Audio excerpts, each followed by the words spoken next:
Hello and welcome. Join me for a morning in my life. Hi, my name is Carrie, and I'm a mom with 6 children and one in heaven. And I've got a newborn. Well, I guess I don't think she's technically a newborn anymore. She's 7 weeks old now. And then I have a 2-year-old, and then 3 boys, ages 10, 12, 14, and then a daughter who is 18 and is preparing to go to college in the fall. So I'm trying to have more protein. And so this morning I'm starting my day. I'm trying collagen peptides. I'm like 1,000 years behind everybody else. I've used them before in the past. I didn't think they tasted very good, so I'm trying the Vital Proteins brand. I've never tried that before in my coffee. And then I tried to make this protein coffee creamer yesterday. So I combined a couple scoops of vanilla protein powder with a little bit of whole milk and mixed it together and stored it in what is this kind of bottle? What's it called? Body Armor bottle. And I added it to my coffee, and it's fine, but it's not delicious. So I don't necessarily recommend doing that, but it is a way to add protein. And then for the collagen peptides, I just added like 1 heaped teaspoon, so probably 2 teaspoons. But the serving size is actually really big. So to get 18 grams of protein from the collagen peptides, you have to have 4 tablespoons, which seems like a lot. But I do drink a lot of coffee, so if I divided that over 4 cups of coffee, one tablespoon per cup of coffee, it wouldn't be too strong. And then I've got some Greek yogurt, and I'm adding some chocolate protein powder into that, and I should have used a larger bowl because it was very difficult to mix. You know how powder finds a way out of the bowl and onto the counter. And then my sweet little toddler wanted to help mix, which was wonderful because I needed her help, and I grabbed some frozen blueberries. We added those on top, and this is her second breakfast. She had some toast with butter and honey earlier while I was feeding the baby. So my day started, it didn't really start, but in a way it did. The baby woke up at 4 to nurse, and then she went back to sleep, and then she slept again until 8 o'clock. So then I nursed her again, changed her diaper, put my contacts in, put on deodorant, put on some clothes, and then came downstairs and put her in the wrap and started getting some breakfast for myself. And I find that if I can do all of those things before I leave my bedroom, it kind of sets me up for having a better day. I don't know, sometimes I find it's hard to find my way back upstairs, so it's good to just kind of go ahead and get dressed before I leave the room, knowing that it could be 11 o'clock before I get back up there. So we're trying in our kitchen to not have too many utensils and bowls and plates out because they just tend to accumulate on the counter, and then when I finally get around to cleaning up, it takes a long time and it's a daunting task. So the routine that we currently have in the morning is I try to put away all the clean, dry dishes on the left side of the sink. The boys each empty their own part of the dishwasher, and then we're all to be responsible for hand washing our dishes throughout the day. And then at dinner time, we don't have to hand wash them. We just load up the dishwasher with all the pots and pans and dinner dishes and run the dishwasher at night, because I kind of feel like the dishwasher probably does a better job of like really sanitizing everything. But I like having fewer dishes to put in the dishwasher and then for the boys to unload. It just becomes a much more approachable thing to stay on top of. But I find that I can make as many excuses for not doing my dishes right after I use them as the kids do. And it reminds me of this Aesop's fable. It's where this crab mother is chastising her son for not walking straight forward. He always walks sideways. And then after she finishes upbraiding him for doing that, then she scuttles sideways. And so it's kind of I don't know, it's a lesson against hypocrisy. And I think about that every time when I set my bowl by the sink and then hurry off to do something else, because sometimes I think, well, my reasons are more important. I'm delaying because somebody needs something, I'm going to help them or whatever. But I realize that everyone else's reasons are just as important and feel just as urgent to them. So I kind of need to set the example of taking care of my own dishes in the moment.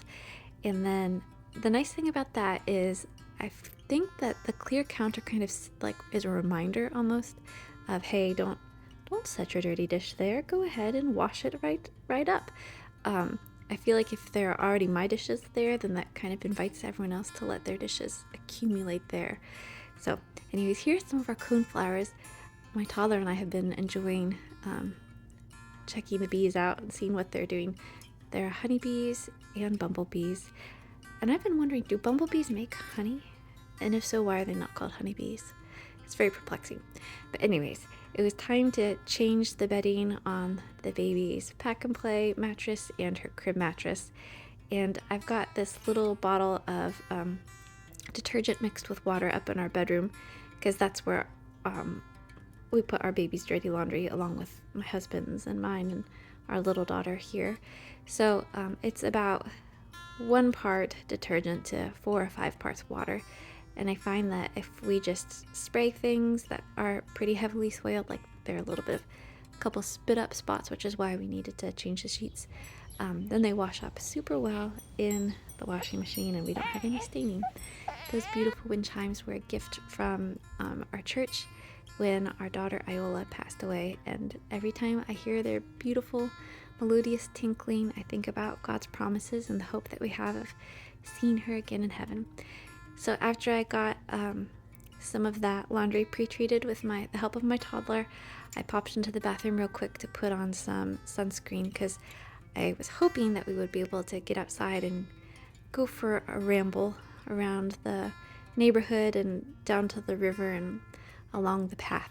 So I focus on my face, and then I've been trying to get, when I think about it, my arms and the backs of my hands, because they get a lot of sun when I'm pushing a stroller. And it's nice because if we walk down by the river, there's a lot of shade, and I really appreciate that. But there are some patches where there's less shade.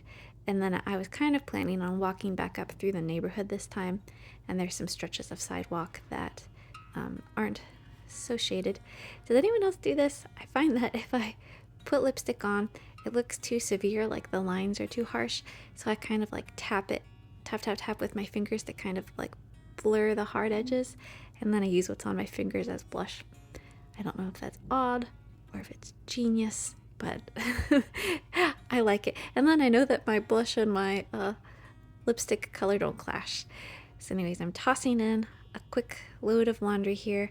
I've got laundry from our laundry basket, and then also from the bag that I hang on the basement door, because our laundry's down in our basement, and I just, whenever I find random socks, and if there are, rags and things that end up not in the laundry basket up on the main level, as I'm walking around, I'll just toss them in that bag that's hanging on the basement door, and then when it's time to do a load of laundry, I'll just put it on my shoulder and bring it down with me and toss all that stuff in. Then it was time for another little nursing break, so we got to that. I'm always kind of grateful for, I don't know, at times it can be hard when you're like, okay, every 2 hours, every 2.5 hours, it's time to feed the baby, and sometimes it feels like it's a little challenging to, get into your groove and be getting a lot of things done. But I'm really grateful for that kind of enforced break time where we just get to snuggle, take a little rest, sit down. And then same with diaper changing, like you can look at it as it's like something that is kind of like this imperious task that's always demanding your attention. But I feel like it's, I don't know, my newborn babies, my little babies, that's always like a really good time to interact face to face and to play a little bit. I find they love to just stretch out their legs and kick and play and smile. And so I'm grateful that we have to change diapers so often, because I think it could be easy to get focused on all of those other tasks. And then we're trying the notorious tummy time. Before I got the camera out, she was enjoying herself. But by the time I got there, she was not so much. So anyways, we got through tummy time, and we made it out to the stroller. My toddler insisted that we pack like 10 books, and so we did. And on the way down to the bike path, we passed this majestic sycamore tree. I believe it's a sycamore tree. And I just love the bark, how there are different shades of colors. There's like greenish cream, and then almost like a blue green, and then like a grayish tan color. And my husband and I always wonder about this tree. Like, is this one tree that kind of split, or is it a couple trees that were growing together? And then on the way home, we passed this hill just covered in beautiful wildflowers. I just thought it was so summery and cheerful. So I'm grateful there's so much beauty around. And I think that when you start looking for it, you notice it more and more. So we got home, I fed the baby again, and then I got my toddler some food. And so now I'm trying to make myself a high protein lunch. So I've got some lettuce I drizzled on some good old fashioned super unhealthy ranch dressing, and then I'm just loading it up with some chicken. So we've been getting our meat from Butcher Box for a couple years, and I do really like it because there's such a variety of cuts, and it's all like you can choose grass-fed and organic and all of that stuff, and then it just kind of shows up right on your front step. Everything comes frozen. And then my one son in particular loves to play with the dry ice that's left over. He put it in a pot and make all sorts of, like, fog, or I don't know what you call it, the dry ice smoke kind of stuff. He'll play with it, and it's very amusing. So we get sustenance and entertainment all in one box. And so anyways, we had 2 whole chickens, and I just kind of shoved them both into the Instant Pot and cooked those. And then the nice thing about cooking them in Instant Pot is that your Instant Pot's already dirty, so you can pull the meat off, shred that up, and it shreds up really easily. And then you can just stick the bones back in, add some water and salt, and any vegetable odds and ends that you might have. I just had an onion that I needed to use, so I just tossed that in, and then I slow cooked it. That was my youngest son playing with the baby while I was eating that salad. I also added this stuff called Buttery Buffalo. We got it from Kroger. It's by the brand Kinder's. It was delicious. Anyways, we saw this buck as we were on our walk, and I was kind of afraid it was going to be gored, but it was also very fascinating. Anyways, thank you for watching this video. I really appreciate it. If you liked it, I hope that you subscribe. See you next time.